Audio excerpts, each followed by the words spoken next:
Halo, apa kabar semuanya? Semoga dalam keadaan sehat walafiat ya. Pada pertemuan kali ini kita akan membahas tentang membangun proyek jaringan FTTH. Pada pertemuan kali ini kita akan coba membahas bagaimana cara membangun sebuah proyek jaringan fiber to the home. Fiber to the home adalah teknologi jaringan serat optik yang digunakan untuk memberikan akses internet langsung ke rumah pelanggan. Untuk membangun jaringan FTTH secara efisien, penting untuk memiliki pemahaman awal tentang kebutuhan, tantangan, dan solusi yang relevan. Berikut ini adalah beberapa poin yang dapat digunakan sebagai dasar. Yang pertama, terlebih dahulu kita harus memahami dasar FTTH. FTTH adalah solusi unggul dibandingkan teknologi kabel tembaga karena menawarkan kecepatan tinggi, kapasitas besar, dan latensi yang rendah. Jaringan FTTH terdiri dari head-end, OLT, Optical Line Terminal, lalu kemudian untuk distribusi ada passive splitter, dan akses ke pelanggan ada berupa perangkat bernama ONT, Optical Network Terminal. Lalu kemudian yang berikutnya, mengidentifikasi kebutuhan dan lingkup proyek. Nah, di sini kita harus memulai menganalisa kebutuhan, berapa jumlah pelanggan potensial di wilayah yang akan dilayani. Lalu kemudian untuk cakupan areanya, apakah wilayahnya perumahan padat, rural, atau kombinasi. Lalu kemudian untuk tingkat permintaan layanan, kecepatan internet apa yang biasanya dibutuhkan oleh pelanggan di area tersebut. Lalu setelah itu, kemudian kita mulai melakukan penyusunan rencana jaringan.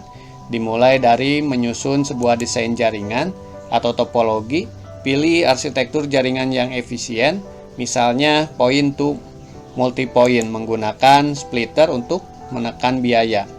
Lalu kemudian estimasi material, memastikan untuk menghitung panjang kabel serat optik, jumlah splitter, OLT, dan ONT yang diperlukan. Lalu kemudian untuk optimasi rute, minimalkan panjang kabel dengan memanfaatkan tiang listrik atau jalur bawah tanah yang sudah ada. Lalu kemudian untuk estimasi biaya, dari segi hal skalabilitas, mulai dengan desain jaringan yang memungkinkan ekspansi di masa depan tanpa pengeluaran biaya yang besar. Lalu kemudian memilih material yang berkualitas, investasi pada kabel dan perangkat dengan umur panjang untuk mengurangi biaya pemeliharaan. Lalu kemudian berkolaborasi, bekerja sama dengan pemerintah atau utilitas lokal untuk menggunakan infrastruktur yang ada.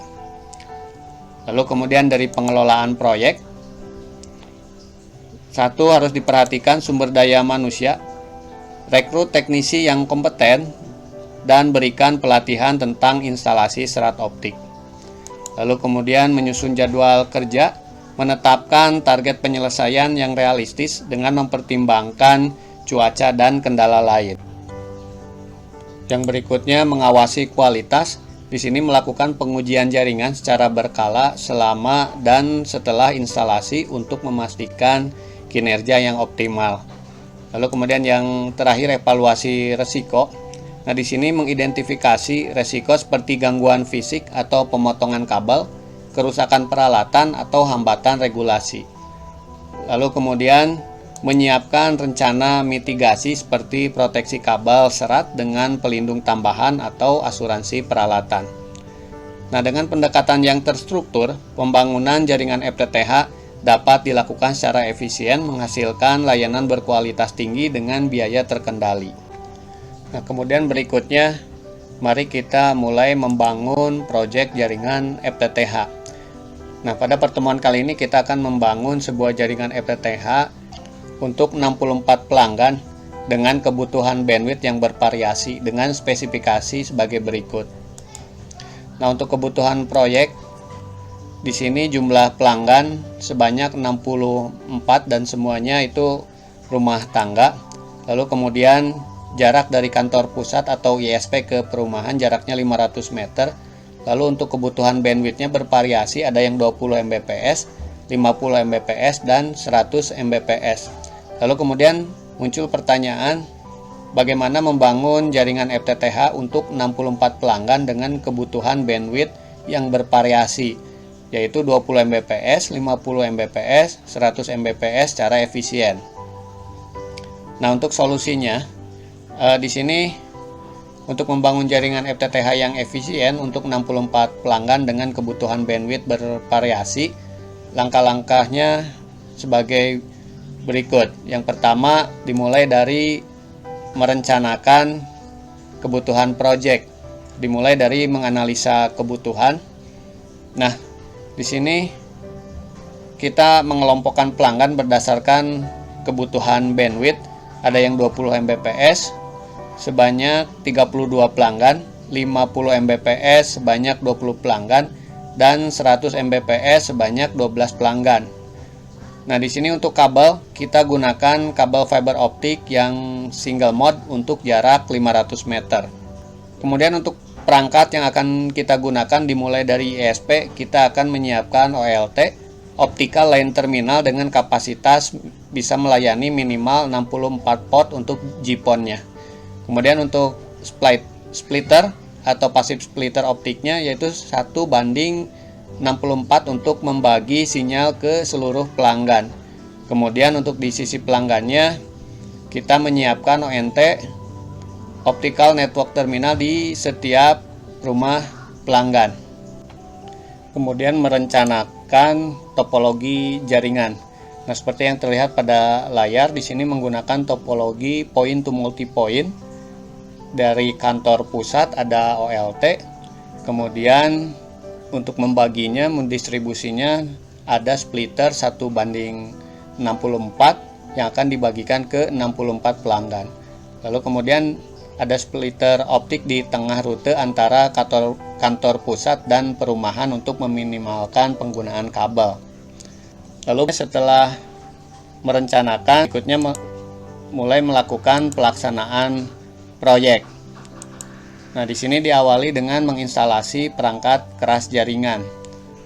Pada kantor pusat, kita memasang OLT untuk mengelola distribusi sinyal ke pelanggan. Lalu kemudian di titik distribusi, kita menginstal splitter optik yang terhubung ke OLT melalui kabel fiber optik. Lalu kemudian di sisi pelanggan kita pasang ONT di rumah pelanggan untuk menerima sinyal dari splitter. Nah, lalu kemudian berikutnya kita harus mengkonfigurasi perangkat lunak jaringannya. Nah, untuk di ini perangkat jaringan harus diinstal di dua sisi, satu di sisi server, satu lagi di sisi ONT atau klien. Nah, di sini untuk yang di sisi server mengatur bandwidth allocation. Di sini kita akan membuat profil bandwidth di OLT, misalnya 20 MB, kemudian 50 MB dan 100 MB. Kemudian di sini gunakanlah fitur QoS atau DBA untuk mengalokasikan bandwidth sesuai kebutuhan pelanggan. Lalu kemudian segregasi lalu lintas. Nah, di sini kita akan menggunakan VLAN atau virtualan untuk memastikan data pelanggan tidak saling mengganggu. Nah, berikutnya setelah melaksanakan project, kita akan mengamati dan mengevaluasi. Nah, di sini kita akan menguji performa jaringan berdasarkan kebutuhan pelanggan dengan menggunakan OTDR atau Optical Time Domain Reflectometer untuk menguji loss sinyal. Kemudian akan menggunakan juga tes kecepatan menggunakan aplikasi seperti speed test. Nah, di sini pastikan pelanggan 20 Mbps mendapatkan kecepatan yang sesuai, lalu kemudian menguji stabilitas koneksi untuk pelanggan yang 50 Mbps dan 100 Mbps. Nah, lalu kemudian berikutnya kita akan menghitung kira-kira estimasi untuk biaya project di atas. Nah, berikut adalah tabel estimasi dari biaya project di atas. Nah, di sini sehingga didapatkan total untuk biaya proyeknya sekitar Rp37.700.000. Nah, berikutnya praktik atau langkah-langkah membangun jaringan FTTH. Nah, untuk langkah-langkah atau praktik membangun jaringan FTTH ini akan kita simak di video berikutnya, atau bisa kita simak pada link berikut ini yang terdapat pada layar monitor. Nah, jadi itulah cara untuk membangun jaringan FTTH dengan efisien. Baiklah, cukup sekian untuk pertemuan kali ini. Semoga bisa bermanfaat bagi kita semua. Terima kasih sudah menonton video ini. Sampai jumpa lagi ya.